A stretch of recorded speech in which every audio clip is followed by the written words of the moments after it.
2:15 in the morning. The world should have been deep in sleep, but at Caldwell Manor, hell had just opened its doors. The siren of the fire truck tore through the quiet night of the upscale Beverly Hills neighborhood. That piercing, relentless sound, screaming like a metallic monster gone mad. Blue and red rotating lights from the police cars swept across the white marble walls. They created patchy streaks of color dancing on the house facade like fresh blood splatter. I stood barefoot on the dew-soaked lawn. The bone-chilling cold of November seeped into my flesh through my thin t-shirt. But strangely, I didn't feel cold at all. My tactile nerves seemed to have been completely paralyzed. I was left with only my sense of smell, and the only thing I could smell right now was the scent of destruction. The smell of burnt oak, pungent and stinging. The smell of melting plastic, harsh and toxic, clinging to my nasal lining. And above all, the smell of lies, thicker than the smoke itself. In front of me, the large kitchen window, once Arthur's proud boast, was now just a gaping black hole, jagged like the wide mouth of death. Firefighters in thick protective gear were spraying the last jets of water onto the smoldering ruins. The sizzling sound of water hitting coals sounded like the painful groans of a dying house. Columns of opaque white smoke rose, billowing into the pitch-black night sky. What the hell did you do, Sam? A rough hand grabbed my collar, jerking me forward, making me stumble.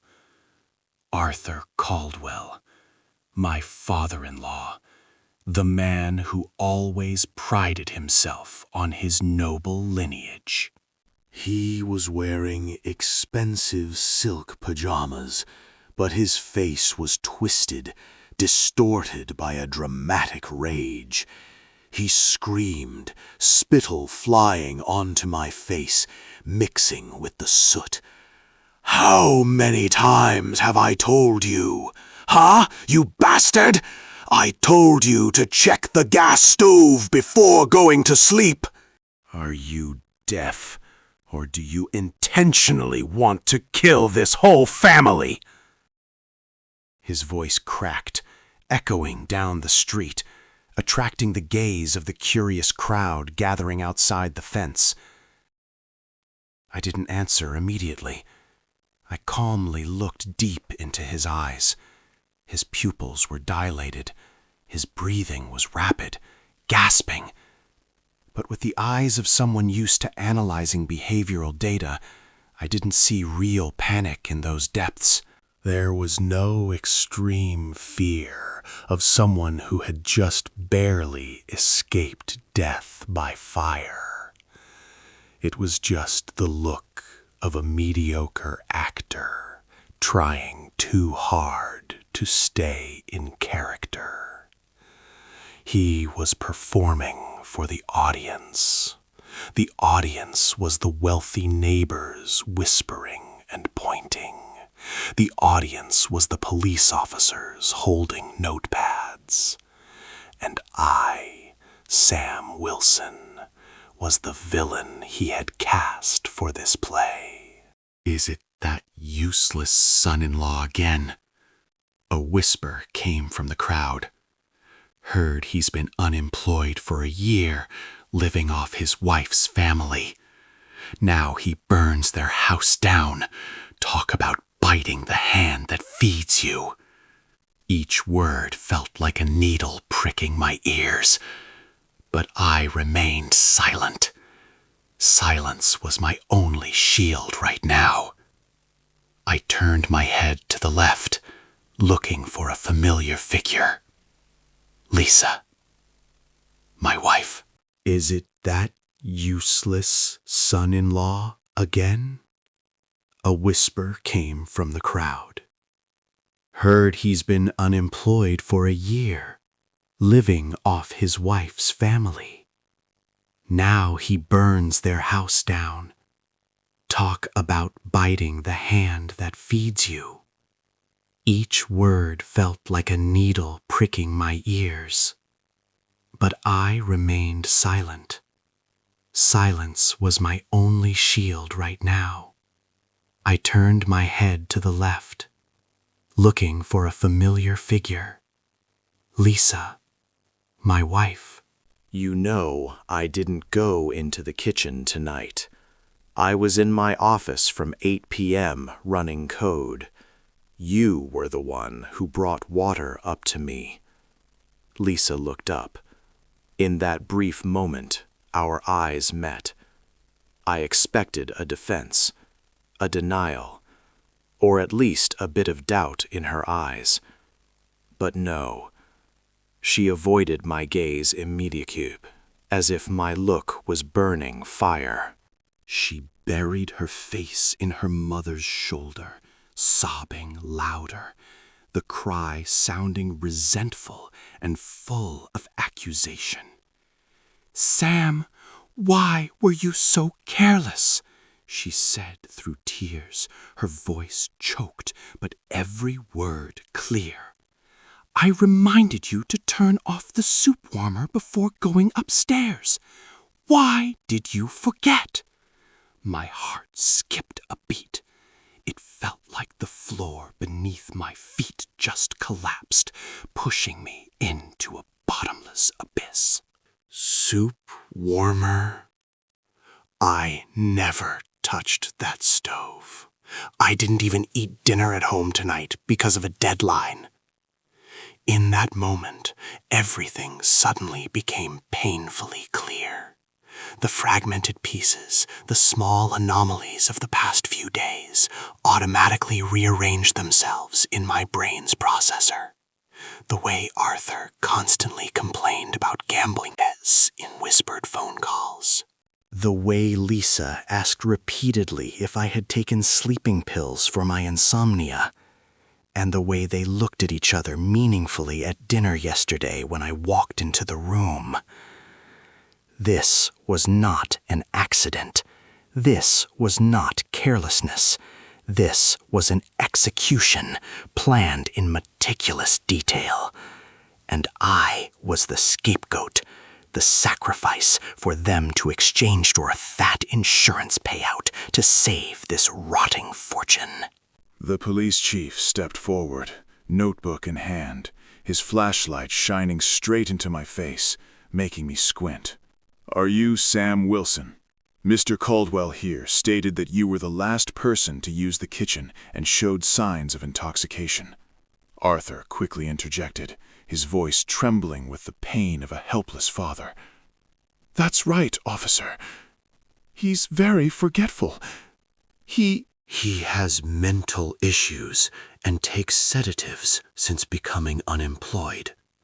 I tried to help him, but I didn't expect him to cause this." I looked at the police officer, then at Arthur. I didn't scream my innocence. I didn't struggle or resist like a madman. I just stood still, raising my hand to adjust the collar Arthur had crumpled. My strangely calm action made Arthur pause for a second. He expected me to go crazy.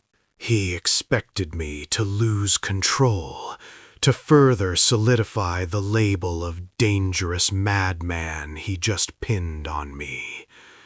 But I wouldn't give him that satisfaction. "I understand," I said softly, my voice cold, blending into the night wind, devoid of emotion. Just write down in the report what he said. But remember one thing, officer. I looked straight into the camera lens mounted on the officer's chest. Ashes don't lie. Only humans know how to lie. I turned my back on the smoking ruins. Behind me, the play continued with Lisa's crying and Arthur's accusations. But in my head, a countdown clock had started ticking. A defense system had just been activated, and they had no idea who they had just declared war on. I sat in the back of the police car. Not arrested, not yet. They said this was just a procedure to isolate for preliminary statement and protect my safety. The cold car window pressed against my forehead, transmitting the chill straight to my brain. I looked out the window through the smoked glass. Caldwell Manor loomed, immersed in darkness and the chaos of emergency lights. This house used to be my dream. A magnificent Gothic architecture, imposing, with spires reaching for the night sky like spearheads. It was a symbol of long-standing prosperity, the class that a poor boy like me once craved to touch. But now, sitting in the iron cage of a police car, looking at it with the eyes of a systems engineer, I only saw cracks. Cracks not on the brick walls, but deep within the very foundation of this family. 3 years ago, when I married Lisa, I thought I was the luckiest man in the world. A freelance software engineer from the slums, catching the eye of a lady from a noble lineage. I loved her with all my innocence and sincerity. But the honeymoon ended faster than I thought. It ended right at the first breakfast after the wedding. "Why don't you get a decent job, Sam?" Arthur asked me, while cutting a piece of Wagyu steak with heirloom silver cutlery. Decent job, according to his definition, was wearing an Italian suit, a silk tie, and sitting in a glass and steel skyscraper office in the financial center of Wall Street. He didn't understand. And he didn't bother trying to understand concepts like freelancer, full-stack developer, or IoT security consultant. To him, me sitting at home typing on a computer all day, wearing jeans and a t-shirt, meant unemployed. And worse than unemployed, a parasite. I closed my eyes, letting those humiliating memories flood back. I remembered the lavish family parties where I was introduced as Lisa's husband instead of my real name. The pitying looks mixed with contempt from their friends when they knew I worked from home. "Oh, you fix computers. My printer is broken. Can you come check it sometime?" They laughed. Arthur laughed along. Lisa remained silent, pretending to be busy with the wine glass in her hand. I endured it all in silence, because I loved Lisa. Or at least, I once loved the illusion of her that I drew in my mind. I used my savings to silently pay the bills Arthur ignored. I upgraded the cybersecurity system for his company for free when they were hacked. But my kindness was only met with increasing contempt. Recently, the cracks started to split open, impossible to cover up anymore. Arthur invested wrongly in a virtual real estate project in the metaverse and lost everything. He owed the bank. He owed loan sharks who never joked.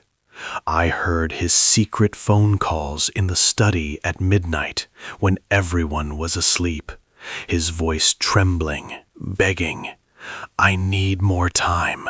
Money will come soon, I swear." And then a question that made me shudder when I recalled it. What is the maximum fire insurance limit for this house? Back then, I just thought he was desperate in his thoughts. I didn't expect that desperation to include turning me into an arsonist or even a murderer if I unfortunately burned to death in that fire. "Mr. Wilson?" The voice of the officer in the front seat pulled me back to reality. "Do you want to add anything about your schedule tonight before we head to the station?" I turned to look at him, my eyes unusually sharp. I already said it. I was in my office from 8 p.m. until I heard the siren. I was coding for an urgent project for a European client.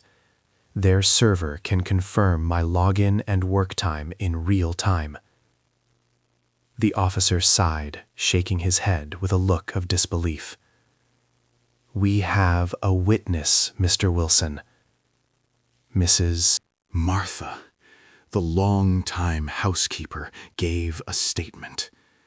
She said she woke up to drink water at 1 a.m. and saw you going down to the kitchen.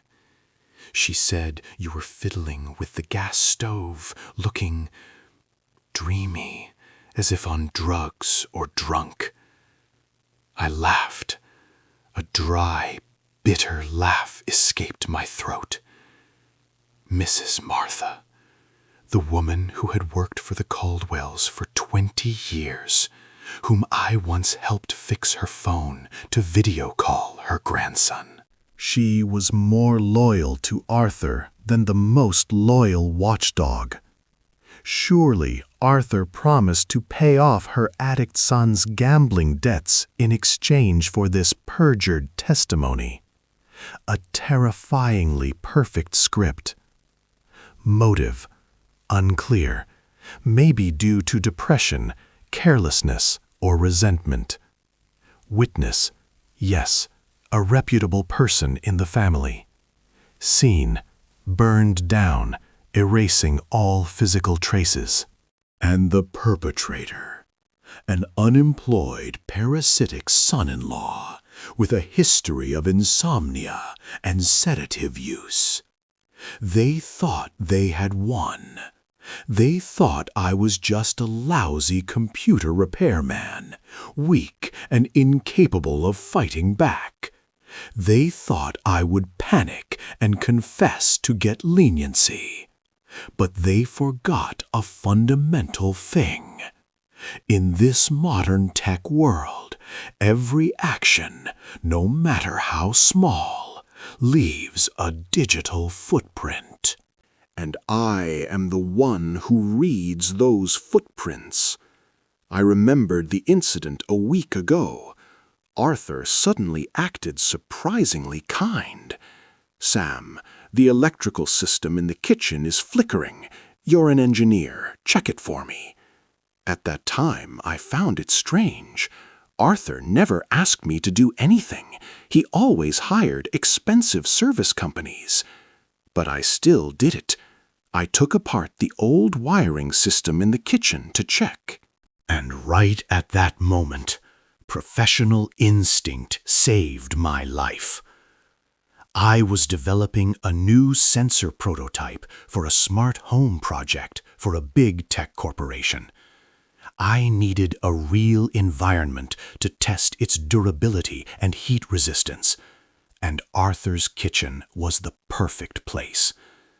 I secretly installed it. It wasn't a huge security camera that everyone could see. It was a multi-point sensor system. It recorded temperature accurately to the degree Celsius. It measured humidity. It measured gas concentrations like CO2, gas, toxic smoke. And most importantly, it integrated a microthermal camera, only the size of a pinhead. I hid it extremely carefully inside the wall socket, behind the plastic cover, where no one would suspect. This device operated independently on a super durable lithium backup battery and automatically connected to a separate 5G network to upload data to the cloud every 5 minutes. I didn't tell anyone, not even Lisa, because I wanted to keep this $1 million project a secret, and also wanted to surprise her with a smart home on our upcoming wedding anniversary. Ironically, now it wasn't an anniversary gift. It was the only alibi. It was the lifebuoy in this sea of fire and lies. I gently slipped my hand into my jeans pocket. My phone was still there. Luckily, they hadn't confiscated it yet. I unlocked the screen with my fingerprint, lowering the brightness to the lowest level to avoid attention. I accessed my private server management app with a second biometric password layer. The status line appeared in hopeful green. Connection stable. Last upload 2:10 a.m. My heart pounded in my chest. The data was still there. The fire had burned the kitchen, burned the socket and that hardware device, but it couldn't burn the data packets sent to the satellite before the device was destroyed by high heat. I quickly scrolled through the log files. The temperature chart drew a vertical curve at 1:45 a.m. The hydrocarbon gas concentration chart skyrocketed 5 minutes before that. And there was a short, large-sized video file marked Motion Detected at 1:30 a.m. I didn't open it right away. I didn't want the officer to see it right now. If I showed the evidence now, they might try to cover it up or destroy it if Arthur had connections. I needed Arthur and Lisa to sink deeper. I needed them to sign the insurance claim form. I needed them to fully play their roles as miserable victims before the law and the public. Then, when they thought they had touched victory, I would deliver the fatal blow. "Mr. Wilson," the officer called again, his voice crankier. "Are you listening to me? We will release you to a relative's house temporarily, but you are forbidden to leave the city. And tomorrow morning, we need you at the station to give a formal statement with a lawyer if you want." I turned off the phone screen, looking up straight into the rearview mirror. My eyes no longer looked like someone who just escaped death. It was the look of a hunter seeing the prey fall into the trap. "I understand," I said, my voice strangely calm, surprising even the officer. "I will be there on time, and I promise I will bring you a story much more interesting than Mrs. Martha's absurd tale." I stepped out of the police car. Cold wind rushed in, blowing into my face. I stood, looking back at the house one last time before leaving. Arthur was standing talking to the fire investigator, hands waving wildly, his face fiending fake agony, trying to squeeze out a few tears. He didn't know that. In the digital cloud hovering over his head, the verdict for him had been written, clear in every frame, every pixel. Enjoy the rest of tonight, Arthur. Sleep well if you can. Because tomorrow, when the sun rises, you will wish you had burned to death in that fire, rather than face the truth I am about to expose. 8 a.m. the next morning. Sunlight shone down on Caldwell Manor, but couldn't dispel the gloom. The smell of last night's fire still lingered in the air, clinging to clothes, hair, and everyone's minds. I sat at the dining table in the large living room. This place was still intact, separated from the blackened kitchen by just a wall. In front of me was a cup of cold black coffee. Opposite me were Arthur, Eleanor, and Lisa. They sat close together, forming a solid alliance block. At the other end of the table was Mr. Henderson, the representative from the insurance company. He was a middle-aged man with tiny eyes behind thick glasses, constantly tapping his pen on the file. Mr. Caldwell, Henderson said, his voice flat like a machine. Based on the preliminary police report and the fire scene, we lean towards the hypothesis that this was user negligence. However, he paused, glancing at me with implication.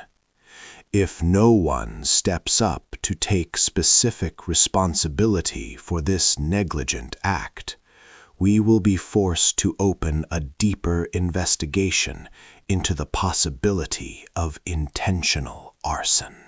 And that will take 3 to 6 months to disperse funds. Arthur shuddered.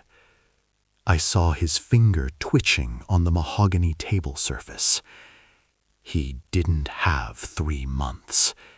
He needed money right now to pay interest on the hot loan due next week. Oh, no need to be so complicated. Arthur hurriedly waved his hand, a twisted smile appearing on his haggard face after a sleepless night. Our family is always transparent. Actually, he turned to me, his gaze shifting from worry to imposing. My son-in-law, Sam, confessed to me this morning. He admitted he forgot to turn off the gas stove after warming up late-night food. Right, Sam. The whole room fell silent. All eyes turned to me. Lisa gripped her mother's hand tightly, red-painted nails digging into flesh. She looked at me, eyes swollen from crying or from acting too immersed. That look begged, "Please, Sam, save this family." I looked at Lisa, the woman I vowed to protect for life. Now she was using my love as a weapon to corner me. If I admitted to negligence, insurance would pay $2 million. Arthur would escape debt. The family would be peaceful. And me? I would carry the label of house burner for life, a stain on my record making it impossible for me to ever get a decent job or even a bank loan. But if I denied, they would switch to Plan B, accuse me of intentional arson due to personal vendetta. With the false witness, Mrs. Martha, and the staged scene, I risked real jail time. They had calculated it all. A perfect checkmate move for the naive son-in-law. I picked up the coffee cup, took a sip. The bitter taste spread in my mouth, making my mind clearer than ever. I was analyzing the situation like analyzing a piece of malware. To kill a virus, you can't block it right at the firewall. You have to let it penetrate deep into the system. Let it reveal the source code. Then you isolate and destroy it. Sam, Arthur growled, his patience running out. Mr. Henderson is waiting for your answer. I put the coffee cup down. A small clink sounded amidst the silence. Dad is right, I said slowly. Arthur sighed in relief, his shoulders slumping. Henderson nodded, pulling out a confirmation form. Very good. Then please sign here, confirming you are the person who caused the fire due to carelessness. I looked at the paper. The dense black lines danced before my eyes. I need to think, I said. What? Arthur glared. Sign it now. What is there to think about? This is a legal matter, Arthur. I turned to look at him, my eyes calm but firm. I need to read the terms carefully. I don't want to make a mistake. Give me until tonight. Henderson looked at his watch. Fine, I can wait until 5 p.m., but I advise you to cooperate. Delay only makes things worse. He stood up, packed his briefcase, and went out to smoke. The room was left with only the family. Immediately, Arthur stripped off the kind mask. He slammed the table and stood up. What tricks are you planning, Sam? You want to blackmail me? I fed you for 3 years. Now is the time you repay me. I didn't answer him. I stood up, walking towards the stairs. I'm tired. I need to rest. Lisa ran after me, pulling my hand at the foot of the stairs. Sam, don't make Dad angry. Dad promised not to press criminal charges against you. Dad will share a part of the insurance money with us. We can start over. I looked down at the hand holding mine. The diamond wedding ring on her finger sparkled under the chandelier. The ring I had to code day and night for 6 months to buy. Start over? I asked, my voice light. You think we can start over on the ashes of this lie? Lisa lowered her face, avoiding my gaze. I just want what's best for everyone. Best for everyone except me. I brushed her hand away. I walked upstairs, to my room. I locked the door. My room was in the west wing, luckily unaffected by the fire. This place was my sanctuary, with dozens of computer screens, tangled cables, and electronic circuit boards lying around. They called this my tech trash heap, but this was my weapon. I sat down in the chair, waking the system up. 3 screens lit up simultaneously. I accessed the hidden server.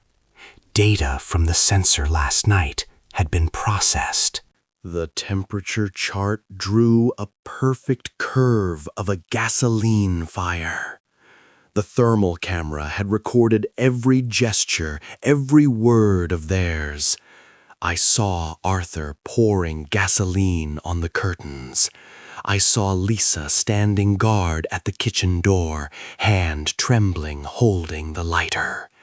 I heard Arthur rehearsing the script. Must cry loud, blame Sam as soon as the firefighters arrive.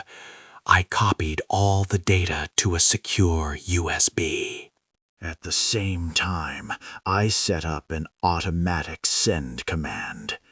Dead man switch.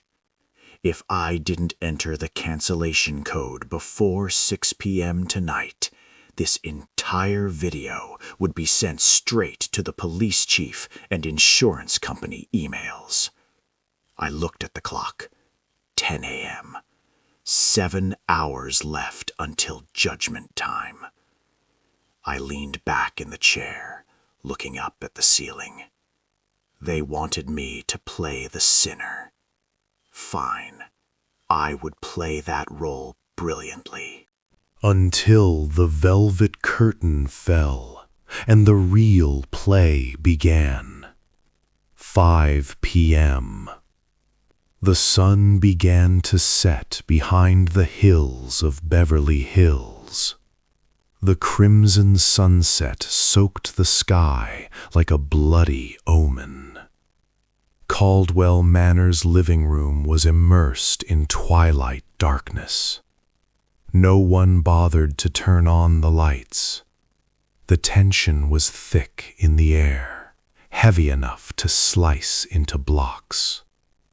Mr. Henderson, the insurance agent, had returned on time. He sat at the head of the table, spreading the claim request file on the cold glass table. The sound of turning pages rustled piercingly in the deadly silence. Arthur sat on the right, hand constantly twisting the gold ring on his ring finger until the skin turned red.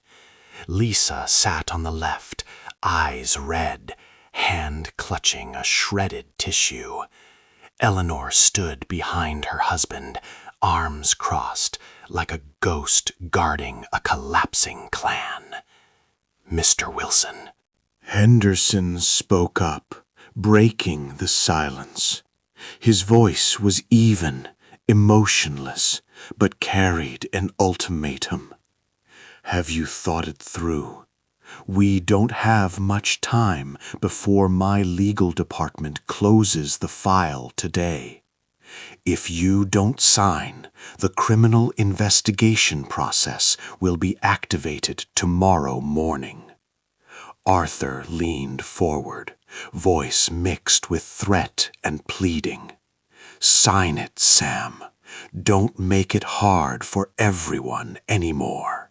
You know this is the best solution for all of us. Dad promises to take care of you. I looked at the white paper in front of me. The words, "I, Sam Wilson, admit to negligence," danced before my eyes like maggots. It waited for my signature to legalize this vile lie. I reached into my jacket pocket. Arthur held his breath, eyes glued to my hand. Lisa looked up, eyes flashing with faint hope. They thought I was getting a pen. They thought the prey had accepted its fate. But I pulled out a sleek, pitch-black tablet. I placed it on the table. The black glass reflected Arthur's gaunt, sweaty face. I won't sign, I said, voice calm but resonant, clear every single word. What? Arthur roared, standing up abruptly, knocking the chair over backward. Do you want to die? You want to rot in jail for arson? You think who will believe a jobless guy like you? Calm down, Mr. Caldwell. I raised my hand, signaling him to sit down. My gesture exuded a strange authority that made him pause. Before you call the police to throw me in jail, I think we should watch a short movie. What movie? Lisa asked, voice trembling, intuition telling her something bad. I didn't answer. I swiped the tablet screen lightly. Connect to living room smart TV, I commanded by voice. The 85-inch TV screen on the fireplace wall lit up. A command line interface appeared, with green codes running down the screen like a matrix. "What the hell is this?" Arthur frowned, taking a step back. "Are you hacking my TV?" "No, Arthur." I smiled coldly, a smile that didn't reach the eyes. "I am accessing the black box of this house." Black box? Henderson frowned, pushing up his glasses, starting to feel professional interest. You say this house has a surveillance system? Not just surveillance, I explained, eyes still glued to the screen displaying downloading data. This is a multi-point IoT sensor system I secretly installed last week to check electrical safety. It records everything: temperature, humidity, sound, and thermal images. Black box? Henderson frowned, pushing up his glasses, starting to feel professional interest. You say this house has a surveillance system? Not just surveillance, I explained, eyes still glued to the screen displaying downloading data. This is a multi-point IoT sensor system I secretly installed last week to check electrical safety.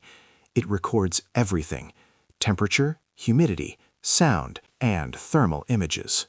Even though it was a thermal image showing body temperature, the posture and gestures were unmistakable. A large man with a limp, and a young woman with long hair. Arthur and Lisa. "No!" Lisa gasped, hand covering her mouth to stop a scream of horror. On the screen, Arthur was holding a large plastic can. The temperature data next to the video started jumping numbers continuously. Arthur poured the liquid in the can onto the window curtains. The curtain area on the thermal screen turned cooler due to liquid evaporation. He poured it on the Oak Island table too. "That is gasoline," I narrated coldly like a news anchor. My gas sensor recorded hydrocarbon concentration skyrocketing to 400 ppm right at this moment. Enough to cause an explosion if there is a spark. Arthur in the video turned to say something to Lisa. I turned on the sound. The voice was slightly static due to noise filtering, but rang out clearly from the high-end TV speakers. "Hurry up, daughter. Sam is sleeping like the dead. The drugs kicked in." Lisa in the video trembled, holding a Zippo lighter. "Dad, I'm scared. What if the fire spreads to the bedroom? He is right upstairs." "Don't worry. Dad calculated it all. Just burn the kitchen." Arthur's voice was grumpy. "Enough to get $2 million to pay the debt and kick that parasite out to the street. Do you want to live on the street or be a mistress?" In the current living room, the air seemed to be sucked out. Everyone forgot to breathe. Arthur's face drained of blood. He stared at the screen as if hypnotized by his own crime. Lisa burst into tears, burying her head on the cold glass table. Eleanor collapsed on the sofa, clutching her chest, gasping. Henderson stood up abruptly. He looked at the screen, then at Arthur, with disgusted eyes. He pulled out his phone, fingers dialing emergency numbers. "Stop!" Arthur screamed, rushing forward like a wounded animal. He snatched Henderson's phone and threw it on the floor. "This is fake. It is deep fake. Sam is a computer expert. He created this to harm me." He turned to me, eyes bloodshot, foaming at the mouth. "You are a bastard. You used AI to create this, right? I will sue you for slander." I slowly stood up. I was a head taller than him. I looked down at him with extreme contempt, like looking at a cockroach dying. Deep fake.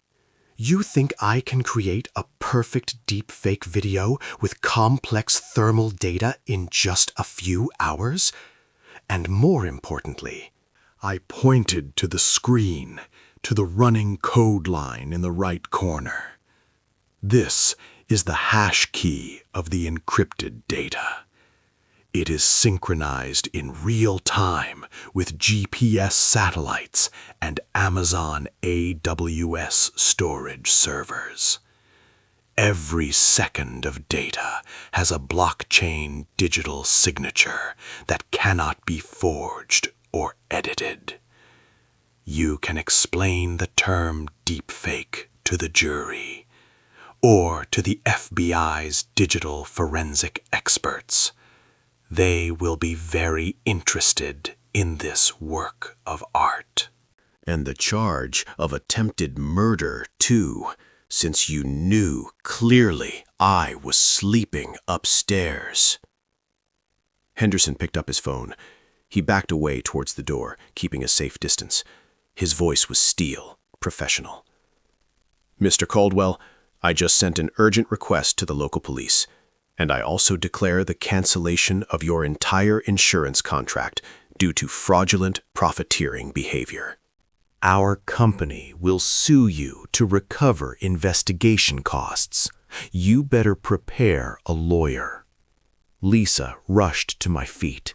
She hugged my pant leg tightly, tears soaking the fabric.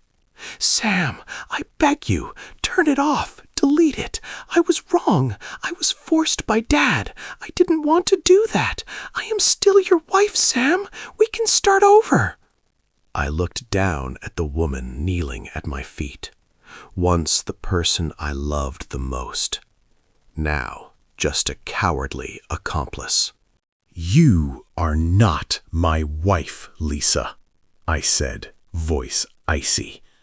I pried her hands off one finger at a time, decisively and ruthlessly. "You are an accomplice. You held that lighter, and you just burned your last chance." Arthur, in extreme desperation, grabbed a heavy wine bottle on the table. He roared a savage cry. "I will kill you." He rushed at me, intending to bring the wine bottle down on my head to silence the witness. But the siren wailed right at the mansion gate. The police had arrived. Faster than I thought. Maybe Henderson texted the alarm since I started showing the video. Crash! The main door was busted open. The SWAT team rushed in with guns and shields. Red laser lights swept patchily over Arthur. "Freeze! Drop the weapon! Police!" Arthur froze. The wine bottle slipped from his hand. Smash! It shattered on the marble floor. Red wine flowed out like fresh blood, just like his life and honor right now. I calmly picked up the tablet. I turned off the screen. Darkness returned to the TV screen, but the truth had been exposed to the blinding light. 2 police officers rushed forward, twisting Arthur's arms behind his back. The sound of handcuffs snapping onto his wrists sounded dry. "Arthur Caldwell, you are under arrest for arson and insurance fraud." Lisa screamed miserably as she was dragged away by a policewoman. "Sam, save me! Don't let them take me!" I stood still, watching them being taken away. I didn't feel gloating. I only felt empty. A strange, peaceful emptiness. I walked over the broken glass pieces.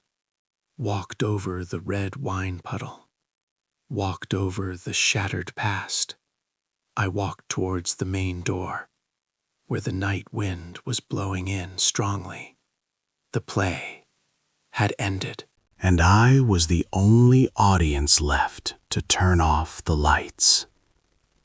The police siren faded at the end of the street, taking the noise and lies far away.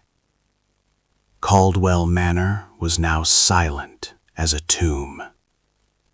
The main door was wide open, cold wind rushing in, carrying dry leaves rolling on the floor full of broken glass.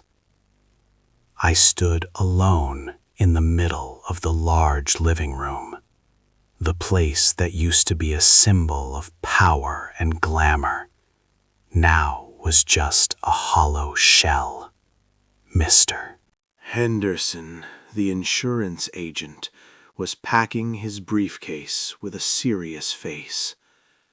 He stopped in front of me, adjusting his glasses. "Mr. Wilson," he said, voice less cold and businesslike, "you saved our company a large sum of money. And more importantly, you saved yourself." "Thank you, Henderson," I replied, shaking his hand. "I just did what needed to be done. If you need a job—" Henderson hesitated, pulling out a business card. "Our fraud investigation department always welcomes people with special skills like you." I took the card, smiling slightly. "I will think about it." Henderson nodded, then walked out, leaving me alone with the silence. I looked around the house one last time, looked at the expensive oil paintings hanging on the wall, things Arthur always bragged were heirlooms, but were actually copies bought at exorbitant prices. Looked at the red velvet sofa where Lisa used to sit, promising a happy future she never intended to fulfill. It was all just a facade. I walked upstairs to my office. I didn't need to pack much. Clothes, not necessary. I only took the hard drive containing the entire source code of the smart home project and the old laptop that had fought with me through many long nights. I turned on my phone. A notification message from the bank just appeared on the screen.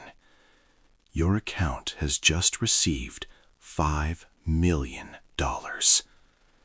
That was the first payment for the sensor technology patent I just sold to Anvil Tech Corporation this morning." Arthur was right about one thing. Last night's fire was worth millions of dollars. But the person receiving it wasn't him. It was me. I carried the small suitcase down the stairs. My footsteps echoed, lonely but steady. At the door, I met Mrs. Martha. The old housekeeper was standing huddled in the corner of the porch, trembling with fear. She had hidden in her room when the police stormed in. Seeing me, she bowed her head low, daring not to look straight. "Master Sam," she mumbled, I am sorry. The master forced me." "You don't need to apologize to me, Martha," I said, voice calm. I pulled out a stack of cash from my wallet, the money I intended to use to buy an anniversary gift for Lisa. I shoved it into her hand. "Take it." Mrs. Martha was bewildered. "Why? I harmed you." "This money is not for you," I said. "For your grandson. Tell him never to live a lie like the people in this house, and find another job. The Caldwell house is finished." I walked past her, going out the main gate. The taxi I called was waiting. The driver stepped down, opening the trunk to help me put the luggage away. "Where do you want to go, sir?" the driver asked.